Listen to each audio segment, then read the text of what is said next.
प्यारे बच्चों, laterite soil की बात करते हैं। सबसे पहले तो लेटराइट शब्द का मतलब क्या है। ये जो लेटराइट वर्ड है ना, एक लैटिन वर्ड लेटर से लिया गया है जिसका मतलब होता है ब्रिक अर्थात ईंट।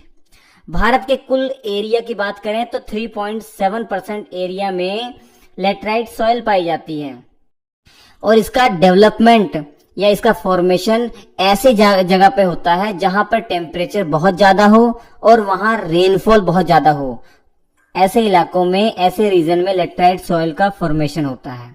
तो हाई टेम्परेचर और हाई रेनफॉल वाले रीजन में इसका फॉर्मेशन होता है। तो आप समझ सकते हैं कि ये रीजन कौन सा होगा। तो ये ट्रॉपिकल रीजन तो है।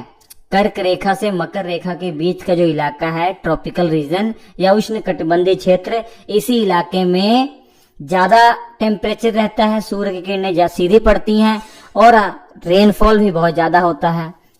तो ये सूटेबल एरिया है। हालांकि सब ट्रॉपिकल रीजन में भी कुछ मात्रा में पाई जाती है, लेकिन मुख्य तौर पर ट्रॉपिकल रीजन में ही ये लेटराइट सॉइल पाई जाती है।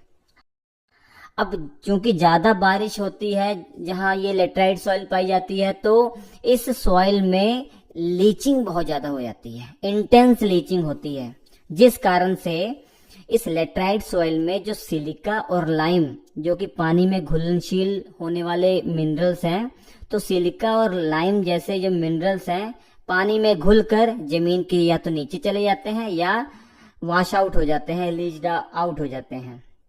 तो लीचिंग क्या होती है? लीचिंग ऑफ सॉइल एक ऐसा प्रोसेस है जिसमें मिट्टी के अंदर जो भी मिनरल्स हैं, जो पानी में घुलनशील होने वाले मिनरल्स हैं, तो पानी की अधिकता के कारण वो पानी के साथ घुलकर या तो जमीन के नीचे चले जाएंगे, उनका रिसाव हो जाएगा, या तो वो बह जाएंगे।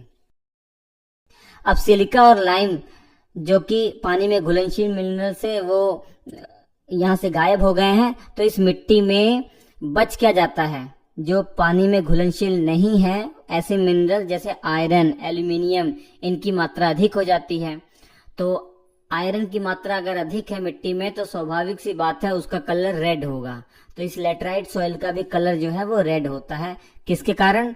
आयरन और आयरन के ऑक्साइड की उपस्थिति के कारण। अब एक बार मैप देखिए, ये किन इलाकों में पाई जाती है। मुख्य तौर पर वेस्टर्न घाट वाला इलाका और ईस्टर्न घाट वाले इलाके में ये पाई जाती है।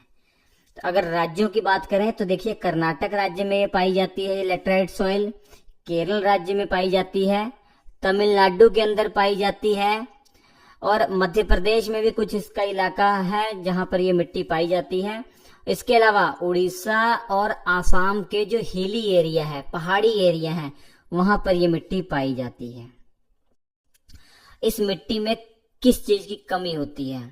तो इस मिट्टी में बच्चों फास्फोरस, नाइट्रोजन, कैल्शियम और इसके अलावा ऑर्गेनिक मैटर, इनकी कमी होती है। अगर ऑर्गेनिक मैटर कम है तो ह्यूमस तो कम होगा ही होगा, और जो बचा खुचा ह्यूमस इसमें होता भी है ना, वो बैक्टीरिया खा जाते हैं। क्योंकि आप देखिए किस रीजन में ये पाई जा रही है। ऐसे रीजन में जहां बारिश ज्यादा होती है, जहां टेम्परेचर ज्यादा है, तो ये ऐसा स्थान है जहां पे जो बैक्टीरिया होते हैं वो अच्छे से पनपते हैं।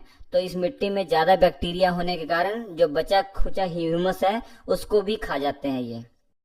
और लेटराइट सॉइल की बात करें, बहुत कम ये फर्टाइल होती है। तो एक तरीके से देखा जाए खेती के लिए तो उपयुक्त नहीं है, लेकिन इसमें खाद और फर्टाइल डालने के बाद इसको कृषि योग्य बनाया जाता है और इस पर कृषि की जाती है। तो कौन कौन सी मेजर क्रॉप्स हैं जो यहाँ पर उगाई जाती हैं? कॉफी, चाय, रबड़, कोकोनट, इनकी खेती की जाती है। लेकिन तमिलनाडु, आंध्र प्रदेश और केरला वाले इलाके में अगर देखेंगे तो काजू की जो खेती है ना, वो बहुत बड़े पैमाने पे की जाती है इस मिट्टी पर। और प्यारे बच्चों, इस मिट्टी की खास बात एक और है कि हवा के संपर्क में आने के बाद ये मिट्टी हार्ड हो जाती है। और यही कारण तो है दक्षिण भारत वाले इलाके में देखेंगे बड़े पैमाने पे इस मिट्टी का प्रयोग करके ईंटें बनाई जाती हैं। तो लेटराइट सॉइल के बारे में इतनी चीजें याद रखिए। Thank you.